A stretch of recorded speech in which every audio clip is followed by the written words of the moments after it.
Hello, boys and girls and printmakers. Hopefully you're all printmakers. Let me show you real quick where you should be on your design for your copper plate tooling embossing assignment. On your paper you did a design, and this is my design, and it is a red cardinal. Well, it's a cardinal. My story was based on when my mom passed away. My father had already passed away, and they say that cardinals appear as spirits or as souls, and I like to believe that. And on my mom's windowsill, the day she passed away, this red cardinal came and sat outside. So on this piece, you have your design. And you're going to take your copper foiling, and this copper foiling looks like it's seen better days. It's been traveling around in my school bag, back to school, back home, back here. It looks pretty scruffy, but I think it'll work just fine.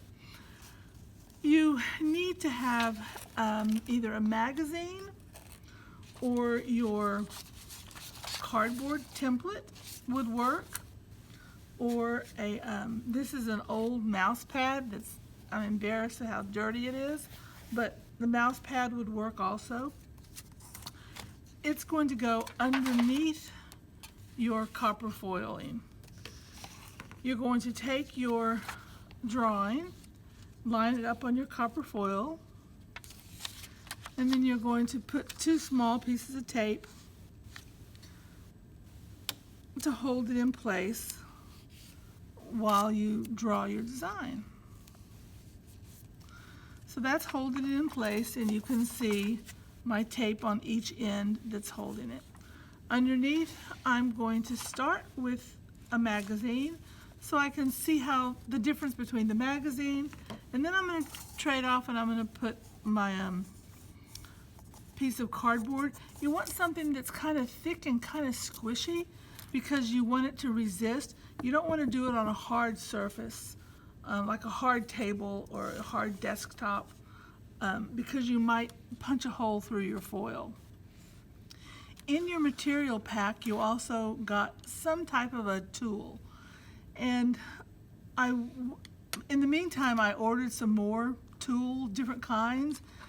So if you want to come and pick up some of these other tools, and I think this one I'm really going to like because there's a thin point on one side and then a thicker point on the other.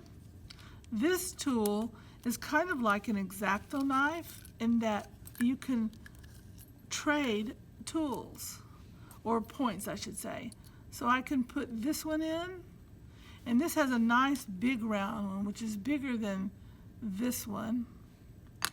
It also has a thinner one which is about the size of the big one on this tool, and then it has this tool which is good for really large areas.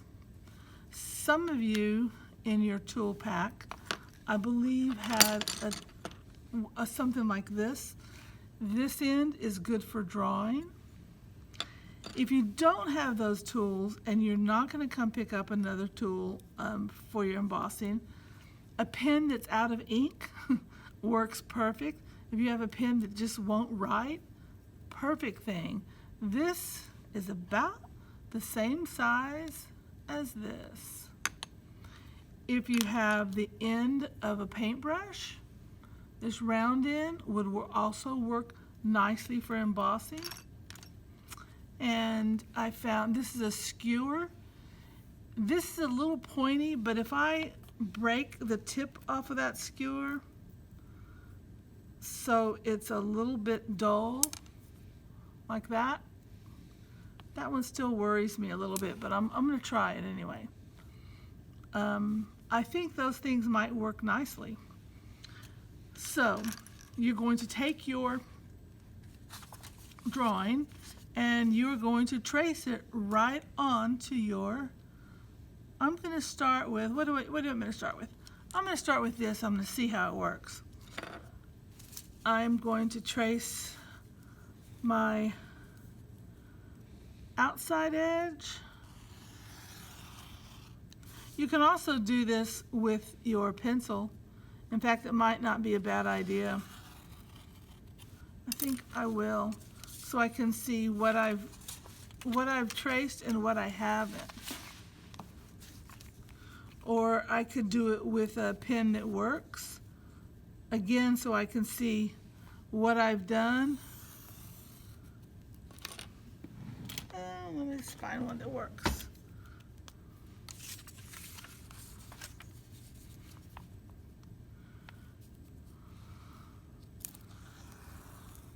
So I'm using my blue pen, which makes a little more sense to me. So now I can tell which part of my design I have traced and which part of my design I have not traced. And I'm pressing relatively hard. I don't want to press lightly because then I won't go through on my copper plating. So I'm going to trace the lines that I want to use my ruler with, and then I will trace the lines, my drawing, that I'm not using my ruler with. Before I take my tape off, I'm going to peek underneath and make sure that I've got everything. I can already feel my design starting to emboss. I'm going to put some links in Schoology for you so that you can see, you can also watch other artists do their embossing, and you can see. I think the more you watch somebody else do the embossing, the more confidence you're going to have with how to emboss your own designs, because there are a lot of different ways. You want to emboss from both sides of your foil. You're going to emboss from the top, and then you're going to flip it over, and you're going to emboss from the bottom. If you have a lot of empty areas, you might end up putting texture. You can add pattern after you've done your work. Like on this bird, I can go back in on that bird and add all kinds of wonderful texture after I get the hang of how to do this. So look, you can see how it's already started to come out, right? So now I'm going to start drawing my drawing. Remember I said to draw, you didn't want to draw a whole lot of teeny tiny details, because that's going to come in once you start your embossing. You want your drawing to be relatively simple, a nice contour line. And remember, a contour line just tells you the ups and downs, the value changes. There's no shading. I can add perceived value by putting in lines, but there's no real shading going on. It's going to take me a little while to do this, so I'm going to continue to trace my drawing, and I will come back when I have finished and we'll do the next stage.